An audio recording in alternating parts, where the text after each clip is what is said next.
para a gente o mundo sustentável é por meio da madeira. E a Arauco surge há mais de 50 anos atrás por meio de um convite do governo chileno em função de uma necessidade de recuperação de uma área degradada. Então, tinha um terreno grande, significativo, com solo bastante degradado e compactado, e o governo chileno viu a necessidade do plantio de árvores comerciais e convidou o grupo Copec, um grande grupo privado do Chile, a fazer esse plantio. O grupo, com uma visão empreendedora, topou o desafio e, na sequência, fez a aquisição de uma fábrica de celulose. Já que já tinha matéria-prima, vamos vender o produto manufaturado. E hoje, né, não passei aqui, e hoje a Arauco é a terceira maior empresa de celulose, globalmente falando, e a segunda maior de painéis de madeiras.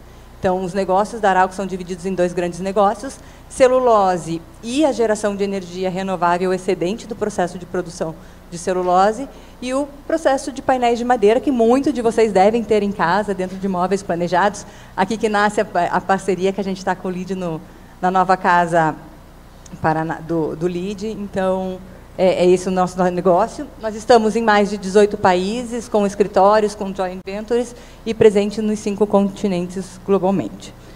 Para falar da Arauco, eu não podia deixar de falar do seu propósito.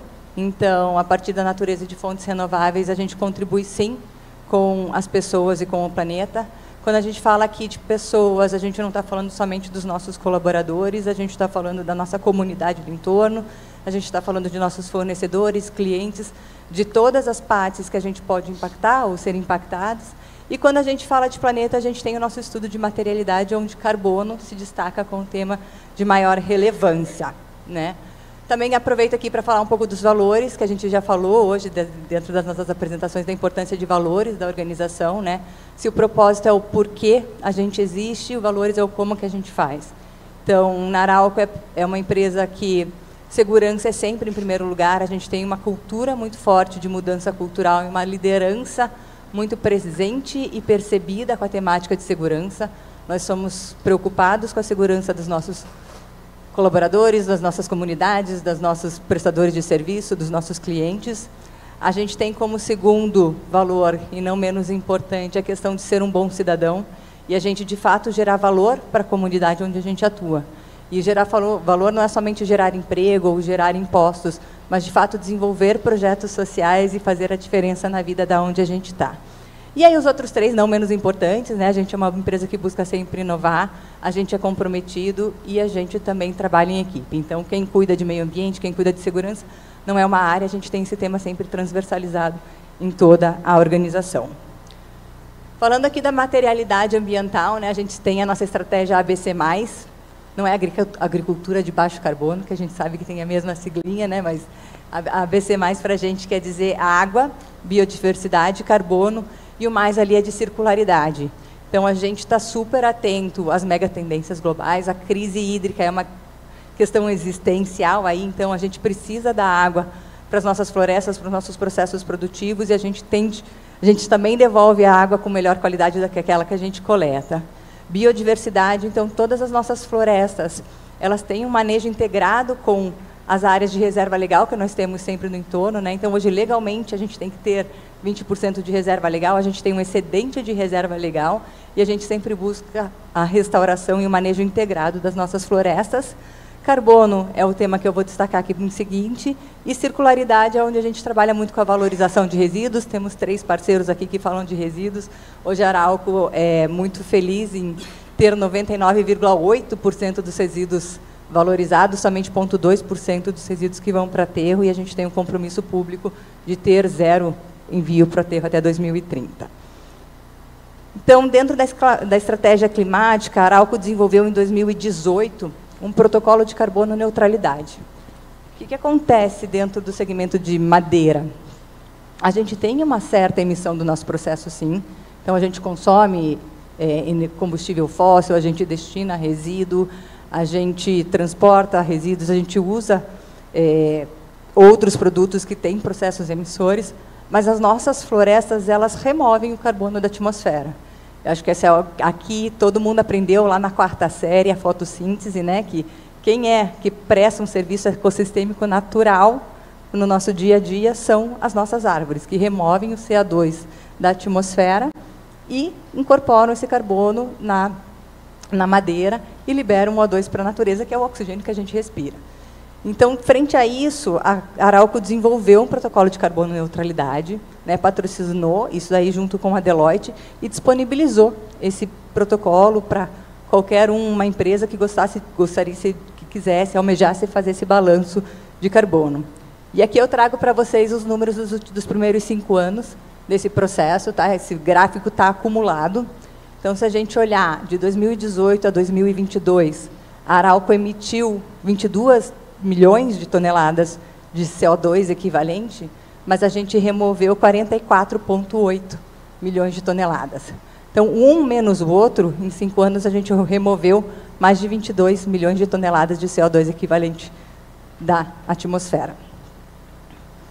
Estamos contentes com isso? Não precisamos fazer mais nada? Não. A gente sabe, a gente viu a Isabela falando aqui no início, né, hoje, mudanças climáticas e os impactos provenientes das mudanças climáticas já estão acontecendo.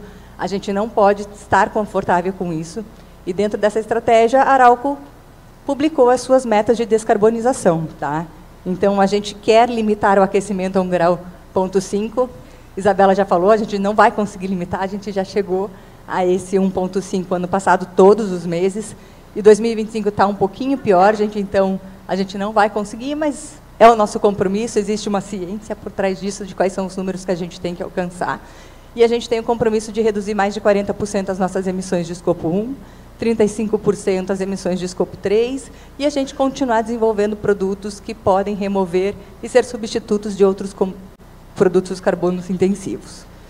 Então, a gente tem todo um processo de descarbonização, e aqui muito na questão de governança, né? Então, a gente prepara sempre uma lista longa de oportunidades de descarbonização, mas a gente senta com todo o gestor de produção, com todos os funcionários para discutir quais são os projetos viáveis, e a gente faz sempre uma avaliação qual que é o projeto que vai ter um maior ganho, né, uma menor intensidade carbônica, vai reduzir mais a quantidade carbônica e que pode também, de fato, trazer um resultado financeiro para a organização. Então, a gente constrói aqui a curva de marginal de abatimento, bastante técnico isso aqui, a gente fica à disposição depois para sentar e conversar, mas a gente sempre avalia se o projeto vai ter um ganho em carbono e se vai ter um retorno financeiro também. Dentro da nossa estratégia de descarbonização, e aqui complementando um pouco do que o Sandro fala, né? Falou que a energia não é somente energia elétrica, a gente tem um processo de baixa intensidade carbônica, uma vez que a nossa energia, 70% é proveniente de biomassa. Como eu tenho uma madeira dentro do meu processo, eu consigo utilizar os resíduos da madeira para gerar essa energia dentro do meu processo, e isso representa 70% do que a gente consome de energia dentro dos nossos processos. 28% é energia elétrica, e a gente já tem aquisição de energias de fontes 100% renováveis, com emissão de I-RECs, que vão trazer a descarbonização a partir de 2027 para a gente, e a gente tem 2% de combustíveis de origem fóssil dentro do nosso processo, que a gente sempre vem buscando processos de eficiência operacional e ganhos de eficiência operacional. Como é que a gente faz mais com menos? Estamos avaliando o uso de biometano também, estamos fazendo estudo de caso agora. Então, as nossas frentes de descarbonização vêm muito nessa questão de ganho em eficiência operacional. Uma boa parte das nossas emissões, ali no gráfico que a gente olhou, está relacionada à intensidade energética dos insumos que a gente adquire. Então, a gente também busca usá-los de forma eficiente, e o aterro zero que eu já falei, né? Menos de 0,2% hoje é enviado para aterro. Essa aqui é a nossa curva, a nossa meta de descarbonização até 2030, então a linha preta é a nossa meta de descarbonização. O cenário em amarelo, se a gente não fizer nada, o cenário mais tranquilo, o cenário em verde, e é o cenário hoje que a gente tem com os projetos já mapeados, a gente chega em 33%. Ainda existe um grande desafio para a gente chegar na nossa meta, mas a gente entende que a gente chega lá até 2030. E, por fim, 10 segundos para falar de mercado de carbono, eu vou falar aqui sobre o Projeto Sucuriú. O Projeto Sucuriú é o maior investimento da Arauco, da história da Arauco numa fábrica de celulose. A gente está construindo uma fábrica de celulose no Mato Grosso do Sul. Para essa fábrica de celulose, a gente está